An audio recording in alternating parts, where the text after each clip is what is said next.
Hi, my name is Lias. I'm the developer of CertificateTools.com. I made this site to speed up and simplify the creation of X509 certificates, and I'd like to demonstrate how it works. So I'm going to add a common name and some subject alternative names and play around with some of the options. So some of the first things we see is different ways we can generate a private key and the key size of the private key. It's recommended not to use anything less than a 2048-bit key because it's considered insecure. So let's generate a PKCS8 private key and see what it looks like. You see we have begin private key and then a representation of the key and end private key. If we choose PKCS1, the only real difference that we'll see here is that it's going to say begin RSA private key. It also supports elliptic curve cryptography in PKCS8 and 1 format. We'll take a look at what those look like. You can see we just see similar to what we were looking at before. And let's encode the PKCS1 ECC key, and we'll see some additional data there. It just kind of shows you the difference between the PKCS1 and PKCS8.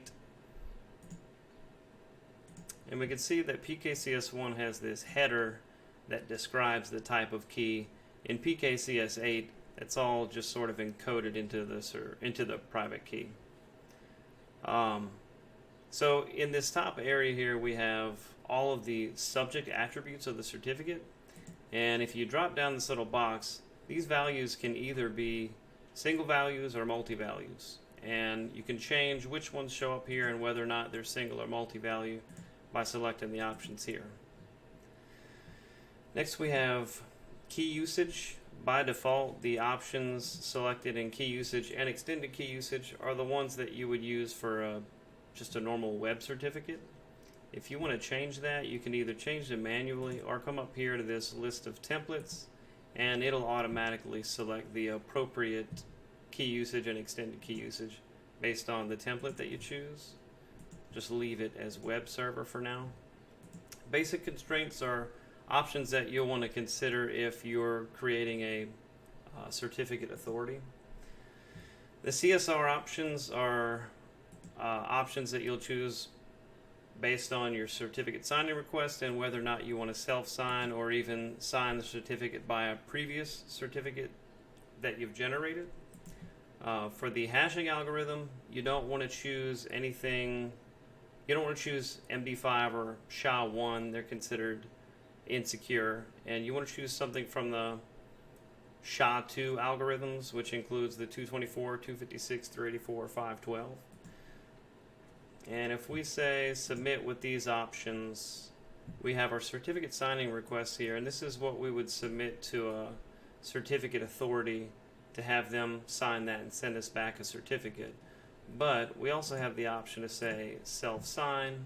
We can say how many years we want to do that for and submit that.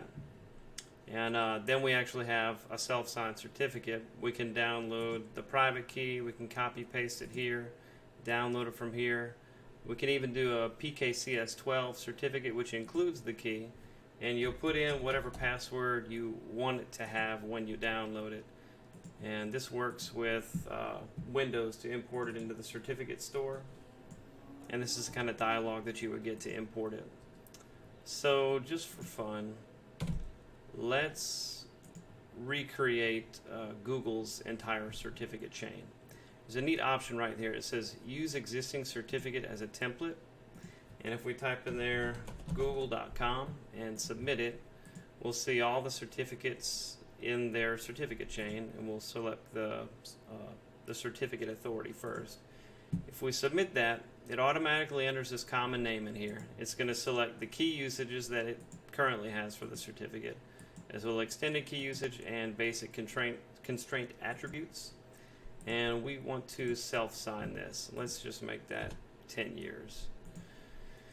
When we submit it, we get a little prompt here saying there are no subject alternative names. That's fine because most of the time a certificate authority won't have any. We say OK, and then we have our self-signed certificate here. Because we chose the options to make it a certificate authority, it also shows up in this drop-down box as a signing CA we can use to sign future certificates that we create. So if you select that option, come back up to the top, click the Use Existing Certificate as a Template again, we'll resubmit this, and this time we're going to use Google's Wildcard Certificate. It's going to automatically populate all of these subject alternative names. It comes in handy because that's a lot of subject alternative names. It can take a really long time to type all those in. So we're going to sign this new certificate with the certificate that we previously created, because we have that selected here in the drop down. We'll say Submit, and now we have a CA signed certificate. And if you go to the PKCS7 format, it actually has both of the certificates in it, and we can take a peek at them both in here. So this is the CA that we first created, and then this is the certificate that we created with it, and we can see them in the path. Hope you enjoyed this video. I'd like to see more people use the site because it makes me happy to see the traffic. In the future, I'd like to make some more videos about advanced features with the site and go into more details about public key infrastructure. Thanks for listening. Please leave your comments and questions below.